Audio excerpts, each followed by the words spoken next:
Hey, I'm back. Um, I had a little visit from one of my sons, so I'm gonna give him my full attention. Why am I laying down and making this video? I don't know. So I'm like a cat, and I'm laying in the sun, and it's really nice. But you're just gonna have to deal with this kind of teaching, I guess. If you want me to teach, you're just gonna have to take me as I am. But anyways, I was starting to say about how, like, there's so much generational trauma, right? And there's so many situations on this planet where people have been denied autonomy, and and we overcompensate with that by trying to control society. And we start with the kids. And if you don't respect your child's space, then sorry, if you don't respect your child's space, then your child doesn't respect their own space. So then your child learns that somebody else needs to dictate what happens around them. And there's this whole powerlessness that happens in that case. And if you're a person who grew up and has, all kinds of personal autonomy, and your parents respected you and you respect yourself and you understand well boundaries, what's the difference between your space and the family space? What's the difference between the family space and the neighborhood space? What's the difference between the neighborhood space and the community space? What's the difference between the community space and the state space? You know what I'm saying? Like, it's all relative. It's all of it. All of it is relative. So it all starts with personal autonomy. And our mission and our work as parents is to provide a safe space for our kids to become who they are. That's all it is. That's all our job is. Our job isn't to teach them right from wrong. Our job, right from wrong, that's all relative. It's all relative.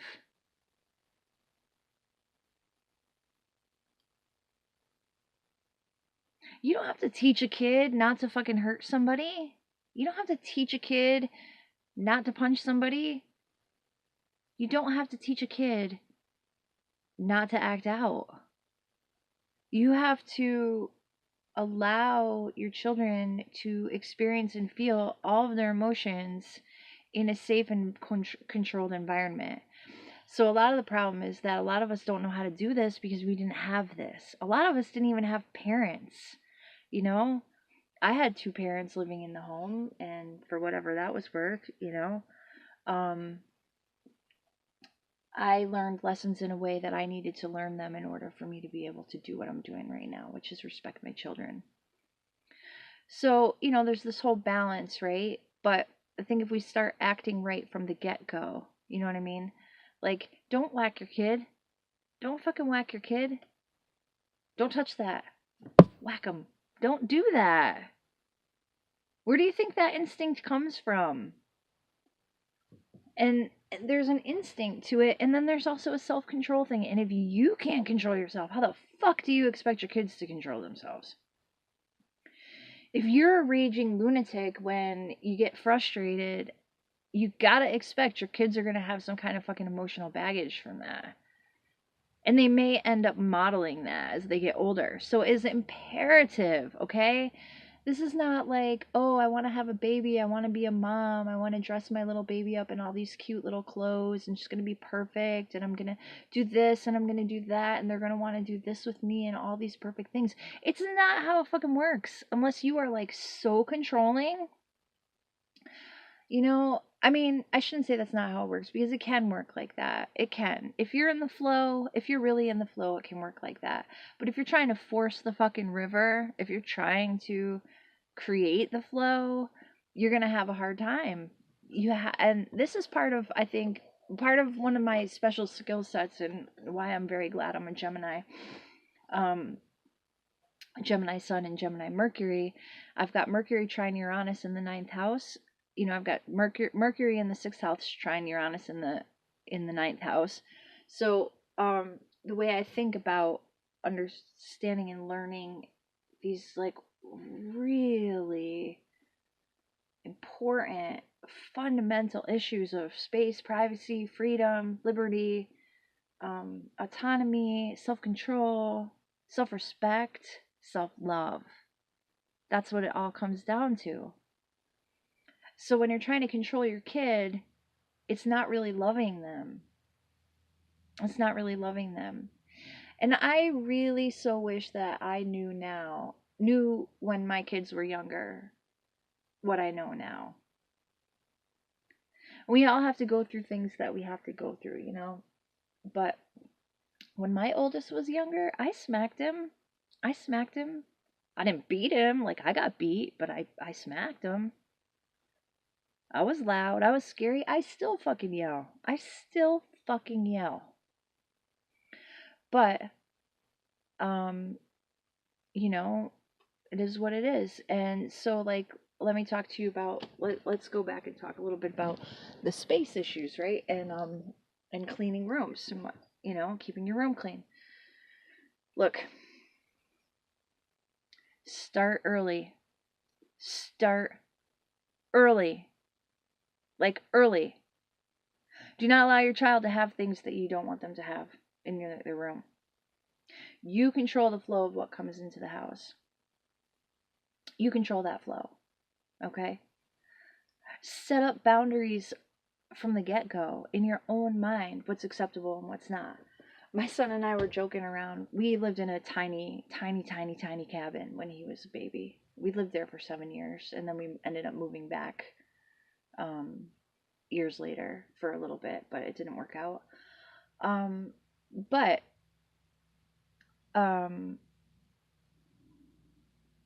one of the things that I was really adamant about was because I was overwhelmed with toys. I had so much stuff when I was a kid. I was so spoiled. My brother and I were so spoiled. But anyways, I mean that's okay, I guess. That's okay, I guess. For some people, I don't know. But we tend to swing on that pendulum, you know. So if you're really spoiled as a kid, you might be more ascetic when you're an adult with your kids. So, or you might tend to spoil them too. But anyways, my son and I were talking about how when he was little, we used to go to Ames. I don't know if you remember Ames or not, but it's like I don't even know, like Kmart, I guess. It's probably the easiest thing to compare it to. I'm not sure if Ames was like all over the place or if that was a regional thing. But anyway, well, we used to go to Ames, and we used to go and we would go to the toy department, and I would let that kid play with all the fucking loud toys, all the annoying shit, all the stuff I would never buy in a million years. We'd just go and play with it, hang out with it, ride around with the cart with it, um, and then go home to Legos and, you know, books on tape and Matchbox cars and little people and all kinds of stuff, all kinds of different stuff, creative stuff, you know. Um, so now he's like really fucking messy because when my husband and I, he was really, when we were first together, he's probably taken 20 years to like chill out on this shit.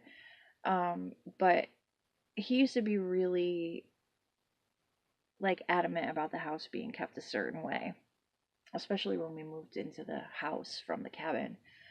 Um, this has to do with the way that he grew up also and the kind of home that his mother made, who's also a Gemini, by the way.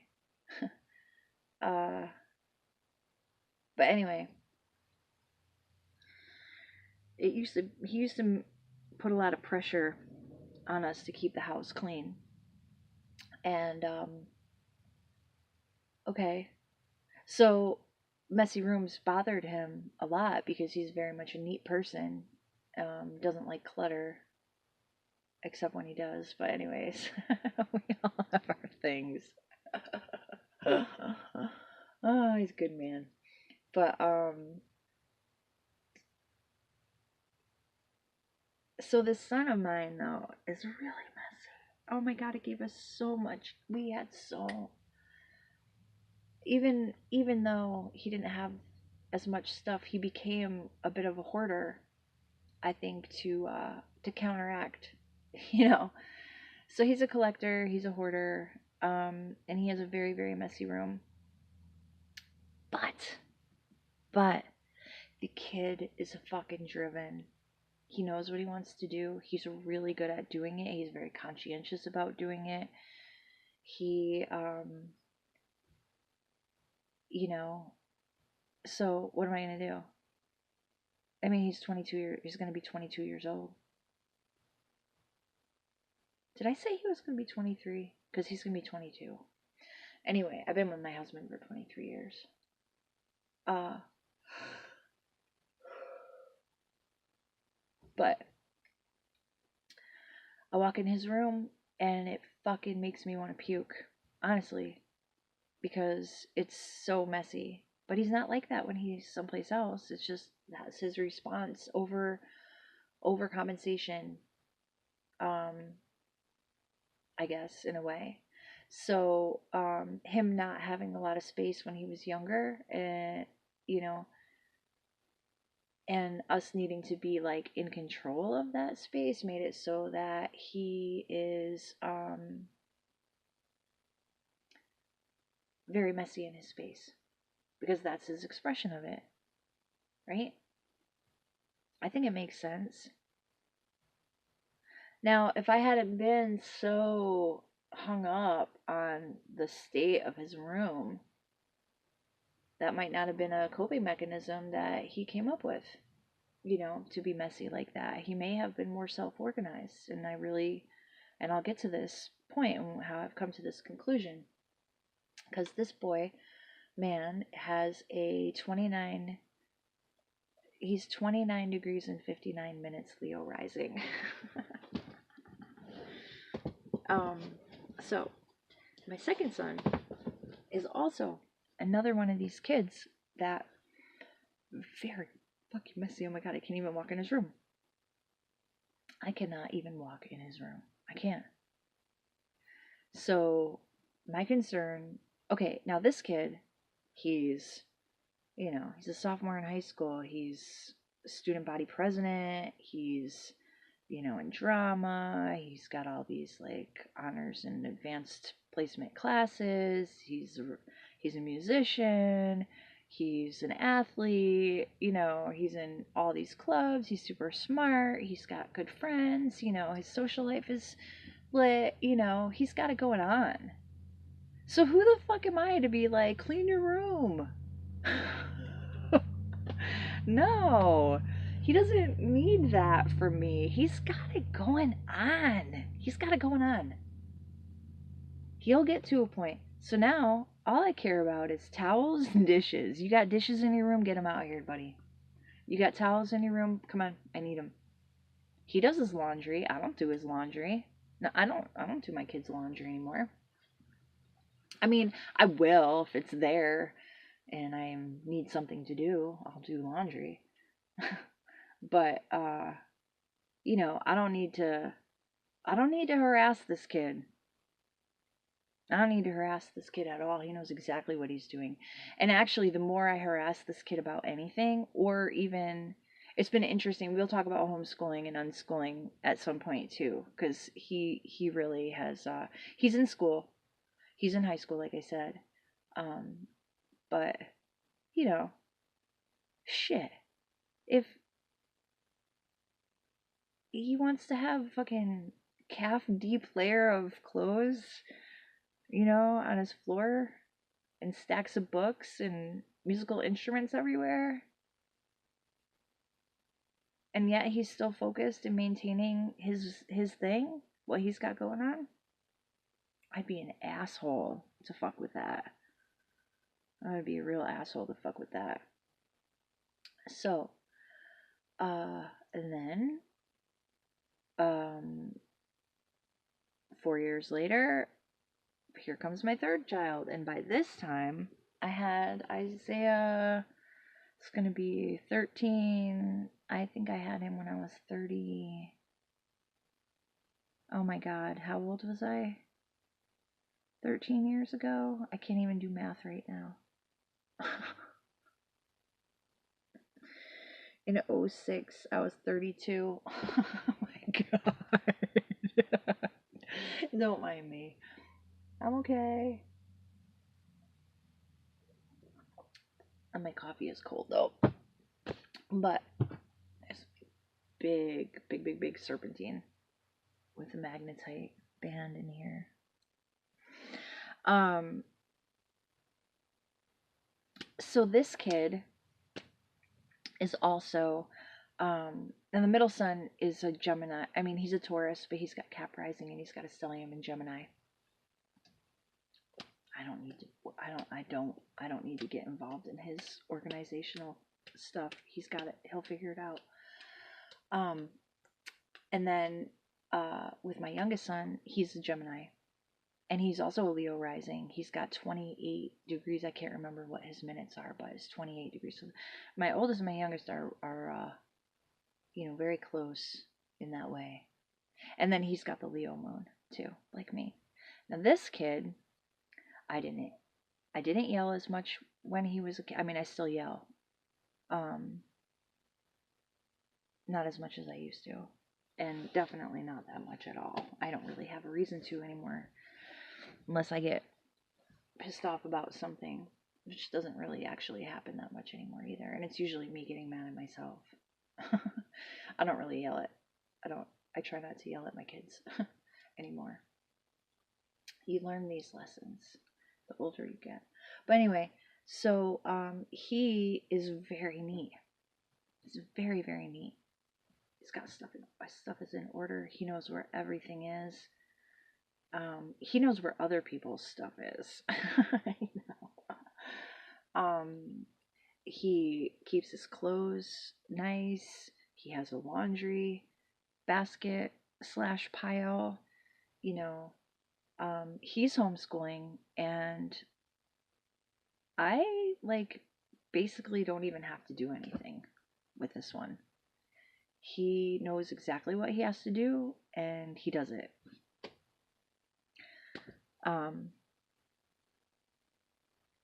Now, it's not to say you want your kids to be slobs, but at the end of the day, who is judging these kids? You. And maybe some relatives who think that, the old ways are better. The old ways of coercion and control are better. And I don't think so. I don't think coercion and control is the way that we need to interact with each other, especially at this point in time in this fucking planet. It's like, let's do this differently, guys. Come on. Because obviously it's not working. All really coercion and control on behalf of parents does is, what's the word I'm looking for?